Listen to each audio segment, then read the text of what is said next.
2021. Thanks for joining us live here on Discord and YouTube. Please be aware that this call is being recorded and will also be available for you to check out later in our Horizen podcast. Also, please remember to be asking your questions on Menti while this call is happening so the team can answer them at the end. Let's kick it off with our first update from the engineering department. Please welcome Alberto. Hi, Angie. Thank you. Okay, so this time let's start with the proving system, just to change the order.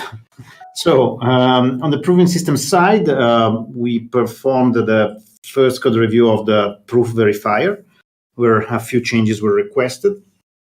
Those have been addressed, and a new iteration of code review was just completed.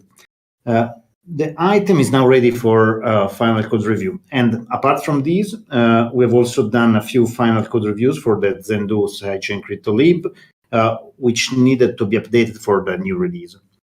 Moreover, some other integration activities are being carried out in parallel, mainly to continue the integration of the recent changes in all the different crypto libraries.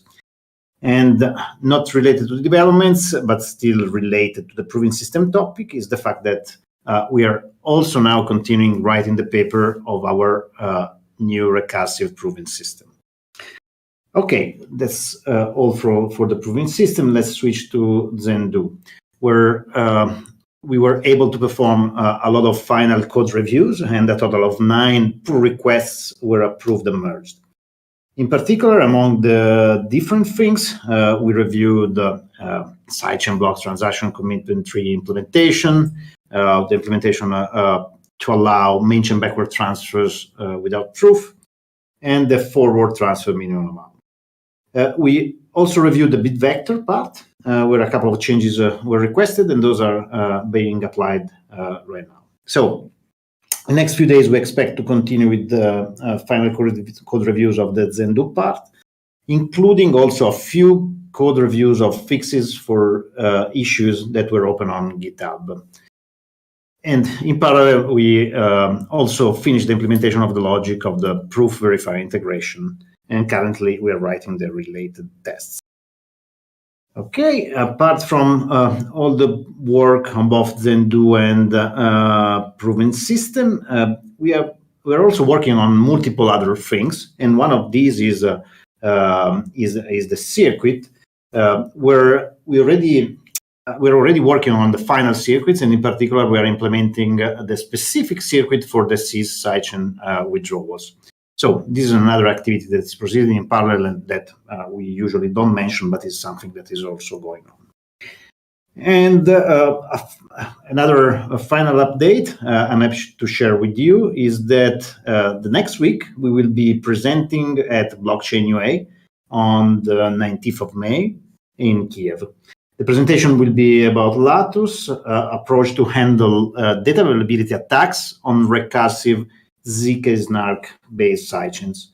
And both Roman Olinikov and myself will be presenting there. So, hope to see you there. Okay, and probably it's all for today. Back to you, Angie. Awesome. Thank you so much, Alberto. Let's continue now with Kaspars for the BD updates. Hi, everybody. A quick update on a new sidechains partnership. Last week, we had a call with the top 100 crypto project to collaborate on a decentralized identity solution for a major financial institution. So this solution is seeking to leverage our zero knowledge, proofs, expertise, and sidechains technology to enable an application that would allow users to prove certain things about themselves in a selective and privacy-preserving manner. So potentially a very high added value use case with very notable partners. So currently our projects are still working out the details for collaboration and how the decentralized identity solution might work. But I'm quite confident this will be going ahead and you'll hear more about this partnership. So that's it from my side. Back to you, Angie. Thank you, Kaspars. Next, we have Jonathan with the growth updates. Hey, everybody. Happy Monday. Happy Mother's Day for all the mothers out there. I know that was yesterday, but happy belated Mother's Day. So today we have exciting news. We finished the $2,500 giveaway, and we'll be picking and announcing the winners very soon on our social media. So if you did enter the giveaway, please check today to see if you're a winner. Also excited to work with Zane. Everyone knows now that Zane is new on the team, and very excited to work with him and his future team to bring some new growth and viral elements to our products in the future. I think we have huge potential there to really explode our reach. And from the growth side, we're focusing 100% of our resources right now building out the new websites for Horizen and Verizon Labs into a new framework. So we will be providing updates on that over the next week or two. And that's it for me. Thanks, everyone. Have a great week. Thank you, Jonathan. Let's welcome now Lucy for the marketing updates. Hey everyone, happy Monday. So Jonathan just mentioned the 2,500 giveaway for STZen holders ended last Saturday. We had almost 5,000 participants entered the giveaway. So 4,980 to be exact. So the next step is that we will randomly draw 25 winners. And then once we confirm that they have required STZen in their wallet, and then they have held the STZen for 30 days since they first got it, then they will receive $100 in rewards. And meanwhile, we have a couple giveaways that are still ongoing, including the gas reimbursement, also for STZen holders. The first 100 STZen holders enter the promotion will get their gas fee reimbursed up to $50. And we still don't have 100 holders yet. Okay, so there's still time. There's still spots left. So act fast. You still have a chance to get your gas fee paid back. So this is not a lucky draw or anything. As long as you get there, the first 100 people get there, and your gas fee is reimbursed. Okay, it's guaranteed. So, and you only need to hold as little as one STZen. Okay, so act fast. And another ongoing giveaway is a $500 community giveaway to celebrate our Twitter follow, hitting 100,000 milestones. And now, our number is actually already well beyond that. And the end date is May the 15th, is this Saturday. So please join if you haven't yet. And also last week, YouTuber Scott Cunningham released an interview he did with Rob. They discussed what Horizen does, what we are planning for the future, and different examples of blockchain project use cases. So the video is available on Scott's YouTube channel, Crypto and Things. Please check it out. You can also find it on our YouTube feed. You will see more Horizen interviews coming out this month. So exciting content. Rob also did an AMA with one of our exchange partners, Swap Zone, where Rob provided some really awesome insights through his answers on Twitter. So if you are on Twitter, check it out, our Twitter feed, and please always retweet and comment on any tweets that you like. We are also planning several events in China, including a roadshow that will start end of this month on the same day of Horizen's 4th anniversary. I know our team and community members and volunteers are planning for it. Really exciting events. So I will have more information to share once we are close to the events.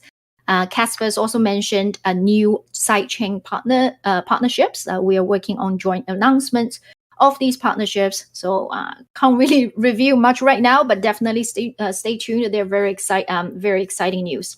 And lastly, another reminder: marketing is still hiring.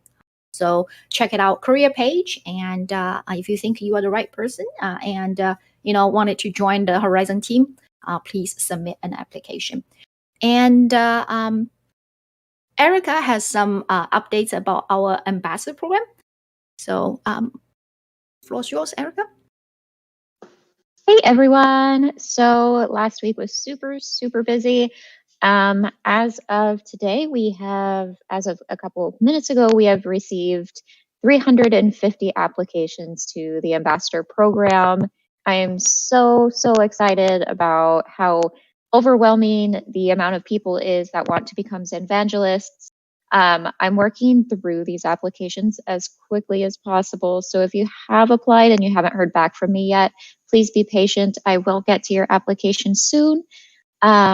As for daily tasks, last week we had 280 daily task completions, which is just a little bit more than 2 times the amount of completions in the last previous 2 weeks combined, which is super exciting. I'm glad to see that taking off really, really quickly. I'm also excited to announce that one of our ambassadors is picking up the first of our ambassador-only HDE tasks. So once that's complete, it will be the first HDE task completed by one of our ambassadors ever. So I'm hoping the process will go smoothly. I'm really looking forward to feedback from our ambassador about the process and figuring out how we can get that improved. So this week, we will be working on some basic improvements to our tip bot on Discord, sending out onboarding guides for our ambassadors, and processing more applications. And that's my update for the week. Thanks, everyone. Thank you, Erica. That's amazing. 350 ambassador applications. I hope you get some sleep reviewing them. And then we are also in the process of updating our ambassador page to include a list of accepted ambassadors on our page. So provided another way for our community to get to know them. So awesome job. Really excited. Thank you. That's it from marketing. Back to you, Angie. Thank you so much, girls. Let's continue now with Rosario for product and engineering.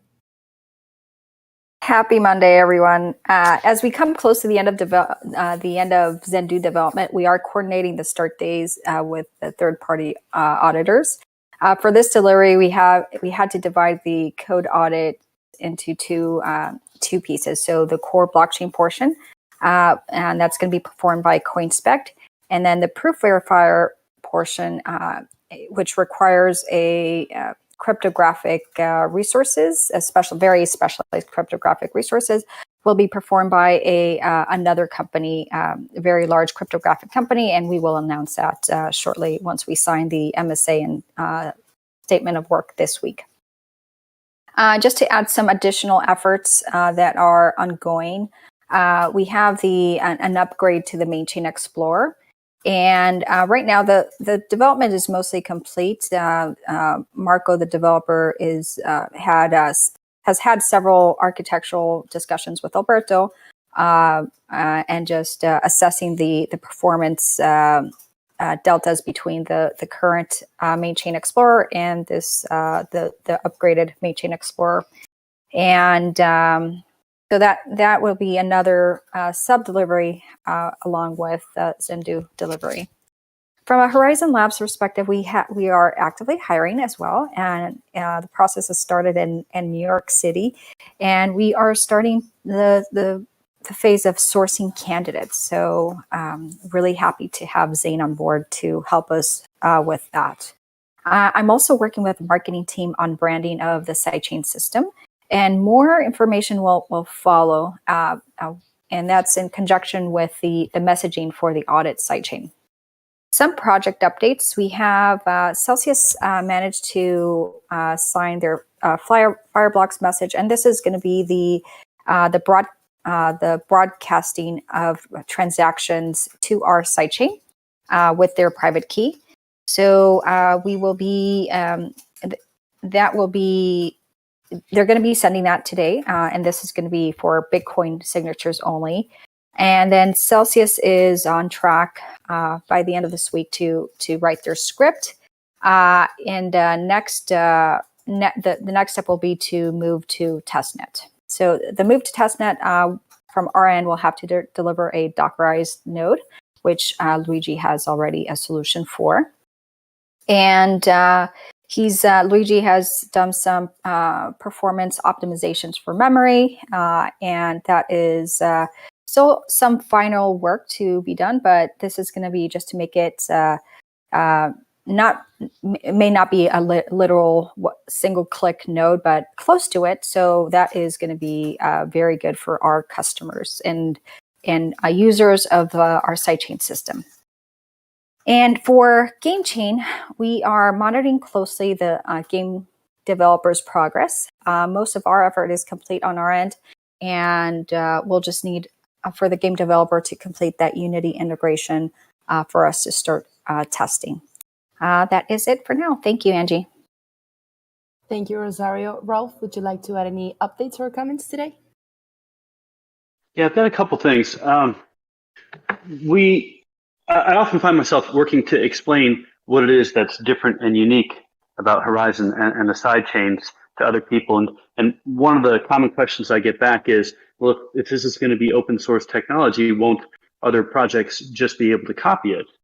And I tell them, of course, yeah, they can copy it. They can use it. They can also, other people can also verify.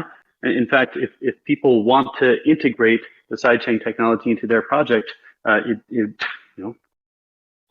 copying is like the sincerest form of flattery. So that's a good thing. But what those other projects wouldn't have is the team that we've built over the years. And as I was reflecting about this and looking at all the different people on the call, we've really managed to build a team that's diverse in culture, geographic location, gender, you name it. Across the board, we have a very diverse set of viewpoints that are working together well.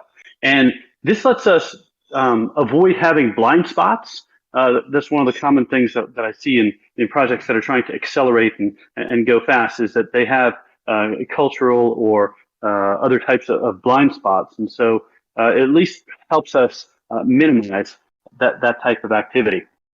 So I'm just continue to be impressed and excited by everything that the team's doing, and just wanted to offer that reflection on it. Thanks. Thank you, Rolf. And now let's welcome Rob for the leadership updates and Q&A session. Thanks, Angie. And that was really an awesome comment, Rolf. I really appreciate you saying that and just making it clear to everyone. I couldn't agree more. Okay, well, the updates that I have today, guys, I have a few that I wanted to highlight to kind of rotate the main topics that I talk about. But the one topic that I always talk about, because it is right on the horizon, is exactly what Alberto was mentioning with finishing development for Senju. And that's very much on track. We're in the final stretch of it. And, this is potentially the week that everything's completed and we actually have final code review and can actually hand this off and book it as delivered. Now, what does delivered mean? Well, it means the next step is we need to do a quick round of integration testing. So delivered doesn't mean everything goes to mainnet immediately. We do have a process here. And I keep repeating this because it is so important, and maybe not everyone gets to chime into all of these calls or even fully internalize it. I want to make sure that everyone has the right expectations and just be very upfront about that, because this is a very complex project and we need to handle this extremely conservatively, because this is the single largest upgrade to our software ever, right? And this is one of the biggest probably production improvements or changes to like a major blockchain project in the industry. So anyway, it's a really big deal. We're going to do this right. The next step is a quick round of integration testing after development, and then we hand the code over to 2 auditing firms that we have, because we want independent auditors to review the code base and just make sure it's not ourselves doing our own code reviews. In which case, we also have our internal process for code reviews, but this is really important that we have third-party auditors come in. They're going to be reviewing different segments of the code base. We're going to be going through a find-fix cycle. They will inevitably find something, and hopefully, the more aggressive they are and the more they find up front, the better for everyone, right? So we want them to be as thorough as possible. Then we're going to incorporate all findings and solve anything in particular, starting with the critical issues that they find, if there are any. And then we'll go through and burn down all of the important ones before the system is released for system testing and community testing that will be going on, Rosario tells me, sometime probably in July or August timeframe. Right. So again, just expectations, understand where we are now. We're in May, and we're talking about July and August, finally having the code base delivered over to the community to have a whole bunch of testing going on. This will happen on the parallel testnet, and then we're going to have a major migration exercise to the primary testnet. All right. So this will be a huge effort, and this will be our official dry run of our mainnet delivery. Right. So it's really important that we do this this big testnet or parallel testnet migration to testnet, learn from this, and then we're going to be doing more testing, right? So this is one huge cycle that we need to do to be very conservative and make sure that what we deliver is the highest quality code base possible and does not have any obvious flaws in it, or flaws in general that would impede the operation. And then we do the big mainnet migration. So okay, that's that with that major topic, and you're going to hear more of this over and over because we're going to want to be extremely open with everyone, with the community. This is a very much like communication is the key here, and to make sure that everyone has the right understanding of what's going to happen in advance, and then we're going to be walking you through it as it's happening, so you can track progress with us. So that's that major topic. The other thing that I want to say, and this is a little bit of an off topic in a way for this kind of community call, but the marketing team I want to give a huge shout out for and doing such a great job updating the Horizen Labs website. So this is a huge thank you to Lucy, Linda, and all the work that Liat and her team have been doing on the research side, putting this thing together. Now, the current Horizen Labs website does not do the company justice at all. And the reason I'm mentioning this is because Horizen Labs is such a big element or a big part of this ecosystem that you guys should be aware. We don't want any misunderstanding of what is Horizen Labs, what is it doing, why is it important, and so forth, right? So Horizen Labs is not a blockchain consulting company. And if you just go to the website right now, this website was launched within, I think, a week or two of launching the company back in 2019. And basically, it was a placeholder. We've done zero marketing on the lab side since then. We've just been biddling, right? Building, right? But now we're starting to ramp up because as Senju gets ready for delivery, and then Labs goes and continues work on the sidechain system, even post-delivery for the Lattice implementation, we need to make sure that the Horizen Labs website is actually doing the company justice, so that when people in the ecosystem, or importantly, businesses that are looking at working with the company, come to the website, they actually understand what the company is and know what they're looking at. So Labs is like the geekiest definition of what the company does is it's a snark circuit company or a zero knowledge circuit building company. Now, what that really means in practical terms is it's a blockchain product company. So it's not a consulting company. The company is not out there, hire, billable hours to do work on building blockchains for people. Although it will, in certain circumstances, have product teams paired off with certain businesses to deliver software. But what it is, it's a product building company. In particular, the SDK is the core product for Horizen Labs that is building with the Lattice implementation. And this is something that's really meant to be pulled by people all over the ecosystem, whether they're businesses, single developers, college students doing research, it doesn't matter who they are, be able to grab that SDK and deploy their own blockchains in a safe, secure way that's actually useful, right, to do certain things. That's what the company does. It builds products that are extremely useful for expanding this ecosystem. And that's why I'm taking the time to talk about it is Labs now is going nuts with its BD efforts. Its business development efforts are really just going crazy. And thank you to Dean and Casper's on that end. But this will bring immense benefits to the ecosystem. So as we're delivering technology, we're also going to be delivering it with huge distribution with business partners that are actually building on the ecosystem. So what this means is they're building on the Horizen ecosystem. They're using a Horizen Labs product in this instance, but they're deploying in our ecosystem, and this brings tremendous value to everyone here. Okay, the last thing to mention is Horizen Labs also is hiring. So Lucy mentioned that marketing is hiring. For any marketing professionals that are interested there, please go to the Horizen.io's website for marketing hires. For developers and technical people, we are hiring in 2 locations. One, the kind of the perpetual location we're always hiring in is the Milan office. So for engineers, you can find open positions on the Horizen Labs website there. And then Zane and Rosario are building a product engineering center in New York City. So for this, we have a whole bunch. We're basically starting from scratch. So we have a whole bunch of open positions. This is just the start. Everything on the full stack side, the front end side, will probably need DevOps, product managers, you name it. Really, anyone that would be part of a product center, we need them, and we're building from scratch. Okay, next topic. I'm just running through them here, guys. I had the good fortune to meet up with Spencer, our very own Done Crypto, in Columbia, South Carolina last week. And the big topic for us was discussing HCC, the Horizen Community Council. Okay, so we're shifting from the business side now to shifting to the community and governance side of the ecosystem. They're both extremely important. So the discussion really started with, I mean, you guys know, you've heard me talk about HCC. You can go to the Horizen white paper 2.0 and you can read about the early thoughts for HCC. And P2 did a fantastic job of setting up the Discord server, setting up a website, and just getting things launched initially, kind of like a soft launch. Now we need to follow up and do kind of a full launch for HCC. Now, this is something that is much bigger than any of the individuals that are part of it, and including me. And I'm not going to be directly participating in this, but what I want to do is lend ecosystem resources to make sure that we have a successful launch of HCC. So the discussion with Spencer centered on, do we create a legal entity or not? Right? This is one thing that, believe it or not, it is a really important point. Right? So we were brainstorming, and I think the right answer is that we form something. And I'll tell you why. Going back to the idea that this is bigger than any of the individuals who are part of it. So the HCC will have to do things like potentially have a bank account, potentially sign contracts, issue payments, right? And have to work within a certain jurisdiction, buy web domains, servers, host email accounts, you name it, have a whole bunch of assets that they control or rent out or own, right? So to do these things, it's just much easier than having these assets linked to a particular individual who could go away at a time. Something could happen to that individual. Who knows? It's important to make sure that we have an entity that would be enduring beyond the individuals who are participating here. So this was the idea. It's not something that has to be set in stone, but to launch HCC, we will shop around for the jurisdiction that we launch it into, and we'll shop around for the right type of entity.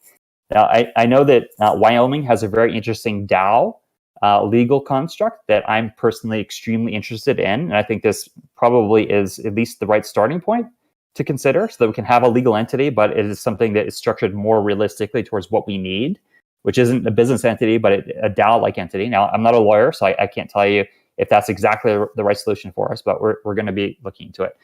So we're going to assign a small team to put together a concrete plan and start shopping around for the right jurisdiction, legal entity, and guys, really get started. I've been talking about this for a while. This will be my focus for the coming weeks. I want to make sure that we do this right. And it's been kind of a placeholder thus far. Now it's time to really kick it into action. So really excited for that. And then the next step is to think, what is HCC actually going to do? Well, I don't know, right? I really don't, because I don't plan on having a role within HCC other than helping get this thing bootstrapped and getting it launched successfully. Now, I can tell you a few things that I want to see, as an individual here, and we're going to provide resources I want to see. I want to see an open, inclusive, and widely represented organization, right? I want to see decent procedures of just both how to organize its members and how to execute its mission, whatever its mission ends up being, right? We need to make sure that if resources are going in to HCC, they can actually legitimately be executed on in some way that's consistent with a mission that makes sense to all of its members. Other than that, guys, it's not my business, and I don't plan on being involved. HCC will have to define its own mission, and I can tell you some things that we do know right now is that this will be an organization for grassroots community efforts, right? And that's kind of a broad statement, but basically we want to make a strong effort of being maximally inclusive, and there are many different types of people in this ecosystem. We need to make sure that we include. It's just an example, and not like all weighted on a particular group, like a healthy cross-section across groups. Miners, node operators, developers, business people, evangelists. We want to make sure we have geographic diversity if possible, right? Diversity in every way you can think of, because we don't want, like what Rolf was talking about, where you can have a blind spot in just ideas. We don't want that. We want to have a broad cross-section of ideas so that we can actually understand what the community, like the real community here, wants, what they want to see, and then ultimately drive this organization to participate in a meaningful way to realize these things. So what we know right now is the HCC is also on the hook as a Zen IP editor. Now, this is an important position as well. There are 3 editors to the Zen IP process, the Zen Improvement Proposal process. You've got the foundation, you've got labs, and then you've got HCC. Right? So this is an important role to make sure that we have healthy governance in the ecosystem, but it need not stop there. So some of the founding members of HCC come from the previous support team that we had officially in the foundation, and they're passionate about that. So I don't see any reason why support can't be a major function of HCC if it chooses to.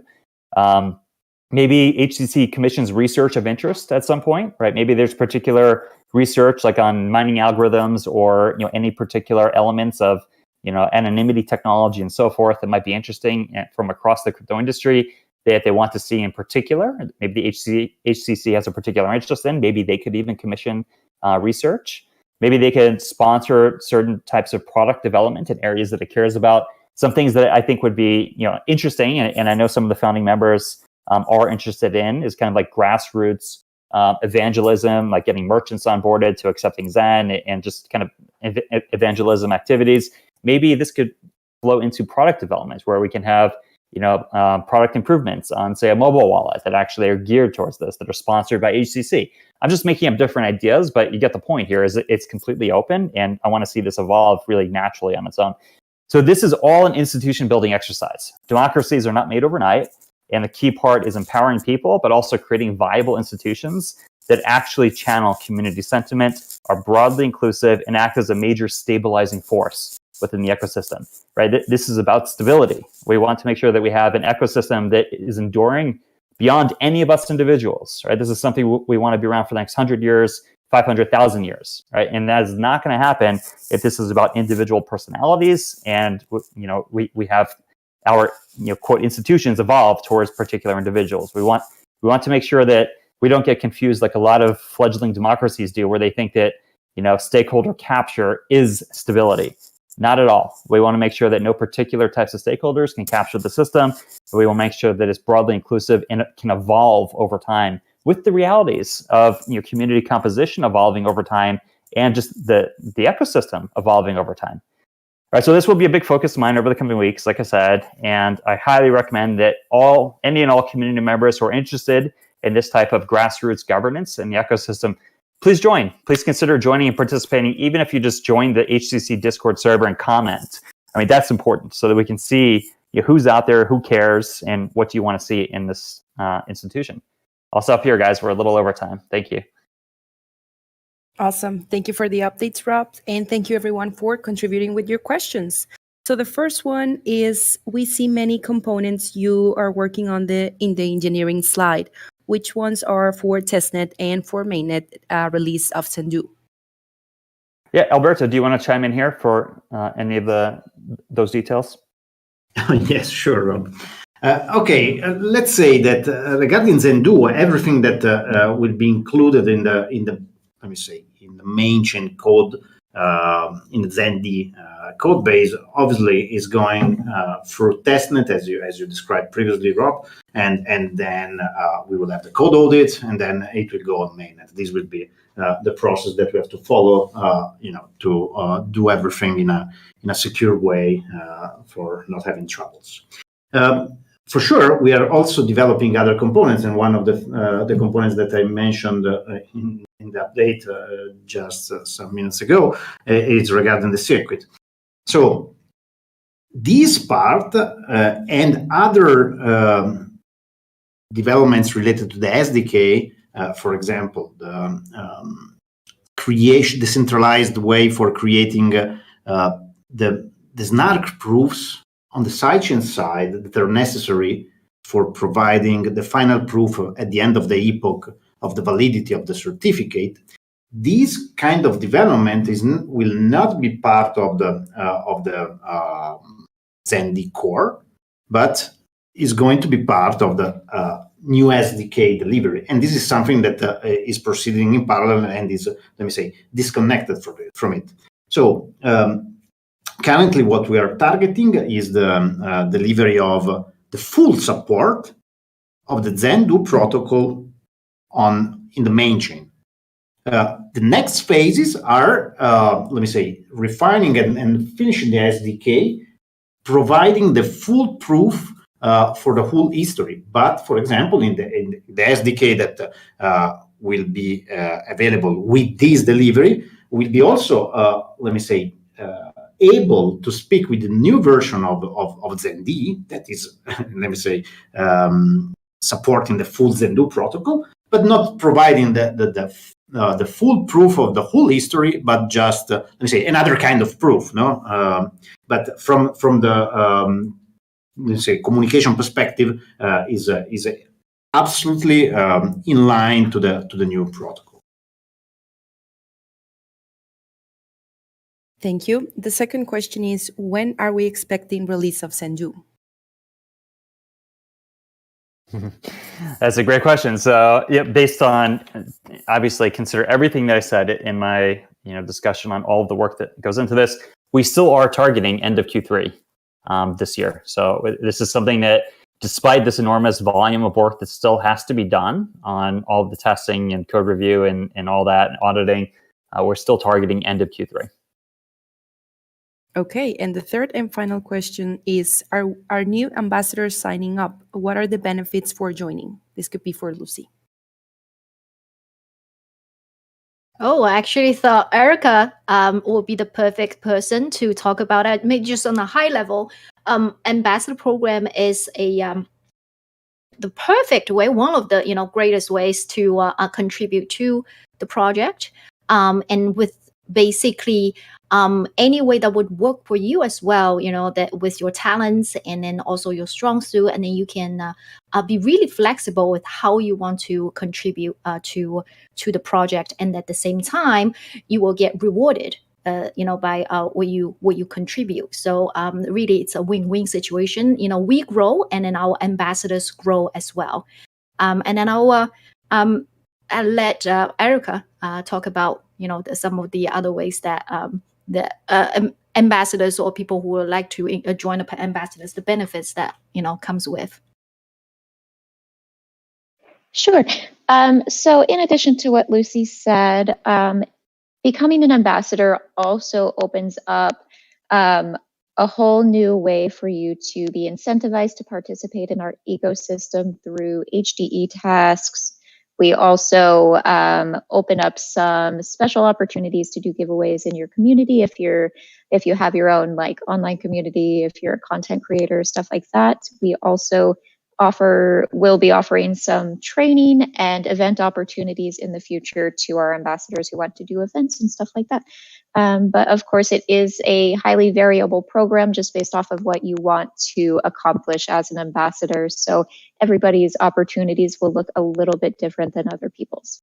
I don't know what else to mention, but it really is just super variable, and if there's something you want to accomplish as an ambassador, just put that into your application, and I'd be happy to review and see how we can help each other out.